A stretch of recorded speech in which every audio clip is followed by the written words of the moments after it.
I've always considered myself a rational person, one who doesn't believe in superstition or folklore. But what happened to me last year changed everything I thought I knew about the world. I never believed I'd be telling this story, but here I am, hoping someone will believe me and understand what I went through. It all started on a rainy evening. I was driving back home from work, exhausted and annoyed by the downpour. The windshield wipers were working overtime, barely giving me a clear view of the road ahead. That's when I saw her, a frail figure standing by the side of the highway, drenched from head to toe. At first, I hesitated. Picking up a stranger on a dark, desolate road wasn't something I'd ever considered, but something about her felt different. She looked lost, terrified even. Her clothes were torn, and there was a faint bruise on her cheek. Against my better judgment, I pulled over. "Do you need help?" I asked, rolling down the window slightly. She didn't respond. Instead, she just stood there, shivering. Her eyes, those eyes, were unlike anything I'd ever seen. They weren't pleading for help, they seemed almost empty, as if she were staring straight through me. I felt a chill run down my spine. I stepped out of the car and offered her my jacket. "Come on, you'll catch a cold," I said, trying to sound reassuring. She hesitated for a moment, then slowly got into the passenger seat. For the first few minutes, the silence in the car was unbearable. She didn't say a word, and I didn't press her. I kept driving, unsure of where I was even taking her. "What's your name?" I finally asked. "Ruxana," she whispered. Her voice was barely audible, but there was a strange weight to it, as if every syllable carried a hidden story. I nodded, hoping she'd say more, but she didn't. As we drove, I noticed her glancing nervously at the rearview mirror, as though she were expecting someone, or something, to appear behind us. "Are you in trouble?" I asked, trying to make sense of her behavior. She turned to me, her eyes filled with an intensity that made my heart skip a beat. "You shouldn't have stopped," she said, her voice trembling. "Now it's too late." I felt a knot tighten in my stomach. "What do you mean?" I asked, forcing myself to keep calm. She didn't answer. Instead, she clutched her arms and started muttering something under her breath. It sounded like a prayer, or maybe a warning. By now, I was starting to regret my decision.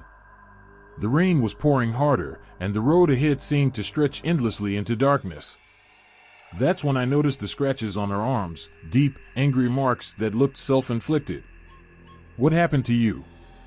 I asked, trying to keep my voice steady. She looked at me, tears streaming down her face. "It's not me you should worry about," she said. "They're coming for you now." Before I could process her words, the car jolted violently, as though something had struck it from behind. I slammed on the brakes, my heart pounding. "What was that?" I asked, panic creeping into my voice. "They found us," she said, her voice barely above a whisper. I turned to look out the rear window, but there was nothing there, just the empty road and the relentless rain. And then, I heard it. A low, guttural growl, coming from somewhere nearby. "Drive!" Ruxana screamed, grabbing my arm. Her nails dug into my skin, but I didn't care. I slammed the accelerator, the car skidding slightly before surging forward. The growling grew louder, and then I saw it, a shadowy figure running alongside the car, keeping pace with us despite the speed. It didn't look human. Its limbs were too long, its movements too unnatural. "What is that?" I shouted, my voice shaking. "It's them," Ruxana said, her voice filled with dread. "They won't stop until they have me. Or you." I didn't understand what she meant, but I didn't have time to ask. The shadowy figure leapt onto the hood of the car, its glowing eyes staring directly at me. It let out an ear-piercing screech, and the windshield cracked under its weight. "Hold on!" I yelled, swerving the car wildly.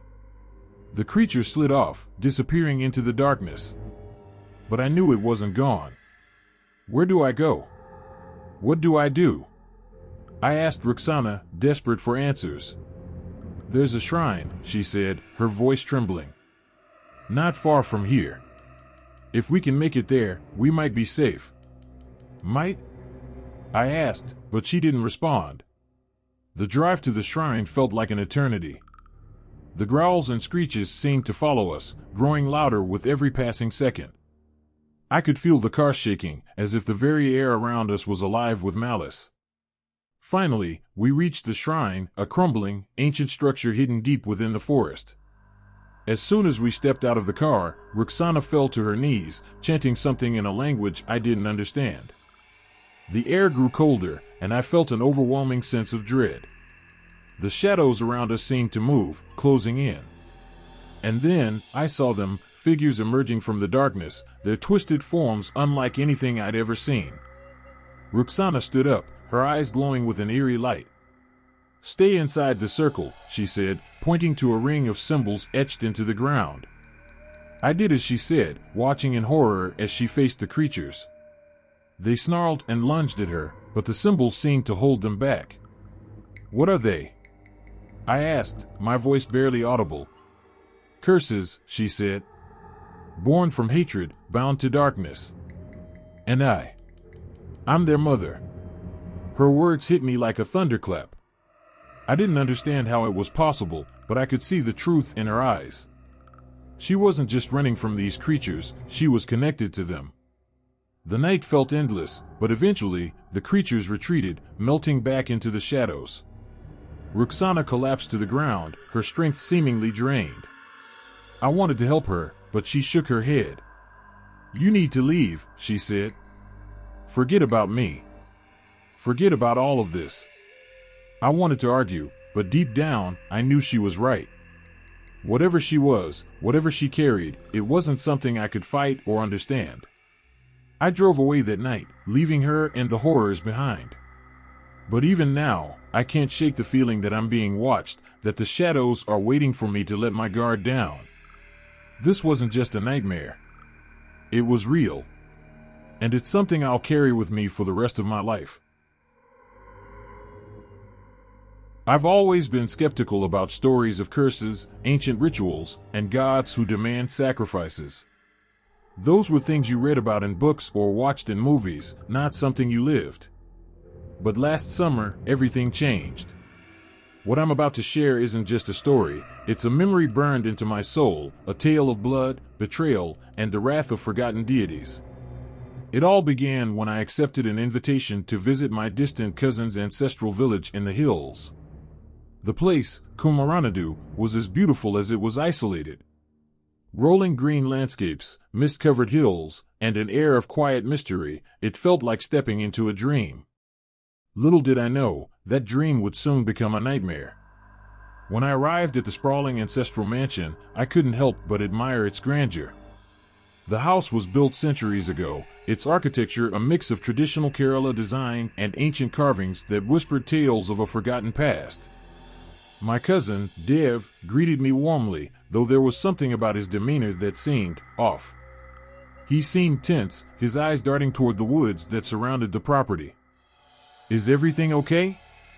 I asked, noticing his unease. "Just the usual stories," he replied, forcing a smile. "Villagers and their superstitions." I didn't press further, but the unease lingered. That night, over dinner, Dev's wife, Mira, shared some of those superstitions. She spoke of a goddess worshipped by their ancestors, one who had protected the land for generations. But with her protection came a price, a blood sacrifice performed every 12 years to keep her wrath at bay. "Sounds barbaric," I said, trying to lighten the mood.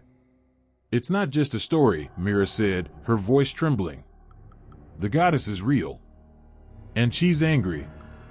Her words sent a chill down my spine. I tried to laugh it off, but the look in her eyes told me she believed every word. That night, I couldn't sleep. The air felt heavy, and the sounds of the forest seemed louder than they should have been. Around midnight, I heard whispers outside my window, soft, indistinct murmurs that made the hair on my neck stand on end. I peered outside but saw nothing. Still, I couldn't shake the feeling that someone, or something, was watching me. The next morning, I decided to explore the village. The locals were friendly but cautious, their eyes filled with a mixture of curiosity and fear. When I mentioned the mansion, their expressions darkened. "Stay away from the woods," an old woman warned me.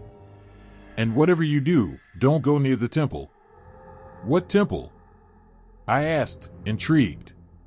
She hesitated before pointing toward the dense forest that bordered the village.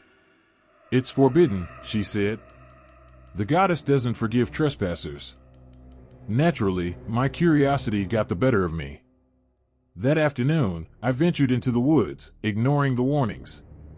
The air grew colder as I walked, the sunlight struggling to penetrate the thick canopy of trees.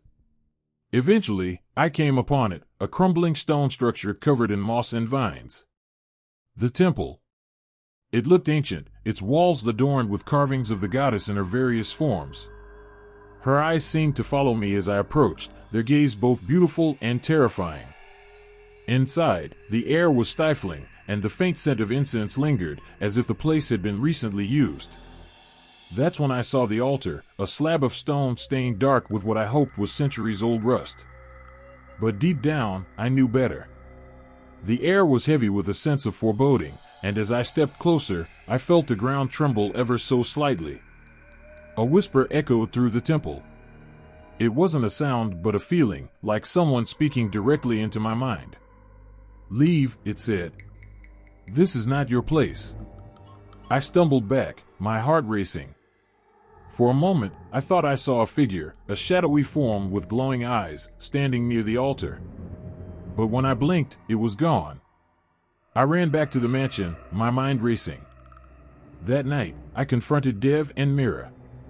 "What's going on here?" I demanded. Dev sighed, his shoulders slumping under the weight of whatever secret he had been carrying. "The ritual," he said. "It's tomorrow. And we need you to leave before then." "Why?" I asked, though I wasn't sure I wanted to know the answer. "Because the goddess demands blood," Mira said, her voice barely above a whisper. "And if we don't give it to her, she'll take it herself." The next day, I woke to the sound of drums. The villagers were gathered outside the mansion, their faces painted with a mixture of reverence and fear. Dev tried to send me away, but I refused to leave. I needed to know the truth. As the sun set, the procession began. They carried a goat to the temple, its terrified bleats echoing through the forest. I followed at a distance, my heart pounding. At the temple, they tied the goat to the altar and began chanting. The ground trembled, and the air grew colder. Suddenly, the flames of the torches flickered and died, plunging us into darkness. And then, she appeared. The goddess. She was both beautiful and horrifying, her form shifting between a divine figure and a monstrous apparition. Her eyes burned with fury, and her presence was suffocating.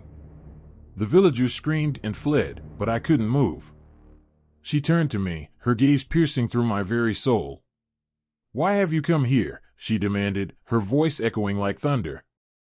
I don't know," I stammered, tears streaming down my face. She stared at me for what felt like an eternity before speaking again. "You have seen what you should not have. Leave this place and never return." And then, she was gone. I left Kumaranadu the next morning, my heart heavy with the weight of what I had witnessed. To this day, I don't know if the goddess spared me out of mercy or if she has plans for me I can't yet comprehend. What I do know is this: the stories are true. And some secrets are better left buried. There are some memories that refuse to fade, no matter how much you try to bury them. For me, it's the horrors of Tumbad, a place that changed my life forever. I don't know why I'm even telling you this, but maybe it's because I've been carrying this weight alone for far too long. It began with a whisper, a story my grandmother used to tell me when I was a child. She would sit by the flickering lamp in our old house and talk about Hastar, the forgotten god of greed. According to her, Hastar was cursed and locked away in the womb of the goddess of prosperity, never to be worshipped. "Never ask for more than you need," she would warn. "Greed is a curse." I laughed at those tales back then. But now I wish I had taken them seriously. It was a rainy afternoon when I first heard about the treasure of Tumbad. A man in the village, a drunkard no one paid much attention to, spoke of a cursed family that had guarded a hidden treasure for generations. He claimed the treasure was buried in the mansion at Tumbad, a desolate village shrouded in perpetual rain and misery. I don't know why I believed him, but something about the way he spoke, his trembling voice, his hollow eyes, drew me in. Maybe it was the thought of escaping my life of poverty, or maybe it was sheer curiosity. Either way, I decided to go to Tumbad. I told no one. I packed a bag, took what little money I had, and left for the village. The journey was arduous, the road slippery and treacherous. By the time I reached Tumbad, the rain was coming down in torrents, and the village looked like something out of a nightmare. The air was heavy with the stench of damp earth and decay.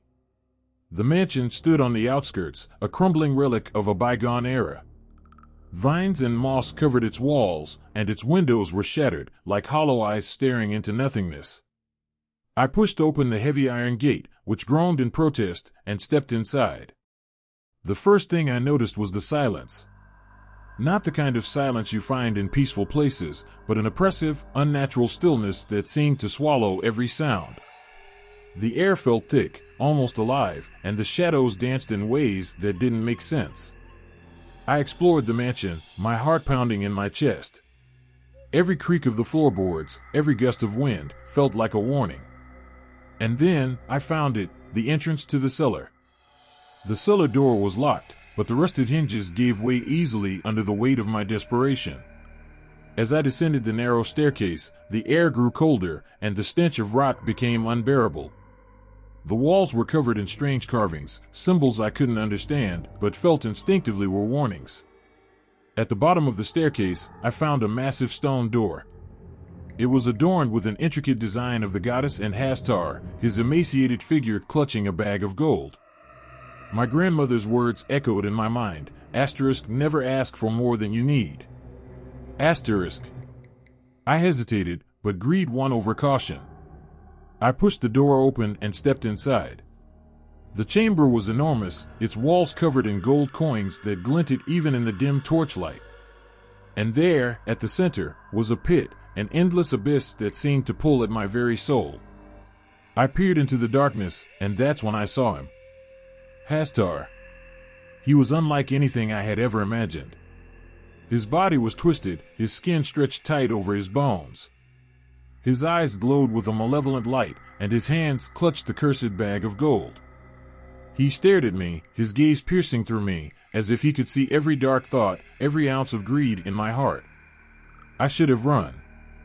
I should have closed the door and never looked back. But instead, I reached for a coin, a single coin, just to see if the stories were true. The moment my fingers touched the gold, everything changed. The air grew colder, and the chamber was filled with a deafening roar. Hastar lunged at me, his skeletal hands reaching out, and I barely managed to dodge. I stumbled back, my heart pounding, and that's when I realized the true horror of Tumbad. Hastar wasn't alone. From the shadows, more figures emerged, twisted, emaciated forms with glowing eyes and unnatural movements. They were the cursed souls, those who had dared to steal from Hastar and paid the price. I ran. I don't remember how I made it out of the chamber, but I didn't stop until I was outside the mansion, gasping for air. The rain washed over me, but I felt no relief. The gold coin was still in my hand, its weight heavier than it should have been. I wanted to throw it away, but I couldn't. It was as if the coin had a will of its own, compelling me to keep it. And with it came the nightmares, the whispers in the dark, the shadows that moved when they shouldn't, the feeling of being watched. I left Tumbad that night, but the curse followed me. No matter where I go, I can feel Hastar's gaze, hear his growls in the dead of night. The coin is gone now. I buried it deep in the forest, hoping to rid myself of its curse. But I know it's only a matter of time before Hastar finds me. So, if you ever hear the stories of Tumbad, heed my warning, stay away. Some treasures are not worth the price. And greed will always come for you. If you enjoyed this story, don't forget to Like this video to show your support and help us create more content like this. Share it with your friends and family who love thrilling and spooky tales. Comment below your thoughts, theories, or your own scary experiences. I'd love to hear from you. Subscribe to TerraFlix and hit the bell icon to never miss a chilling story. Stay tuned for more spine-tingling adventures.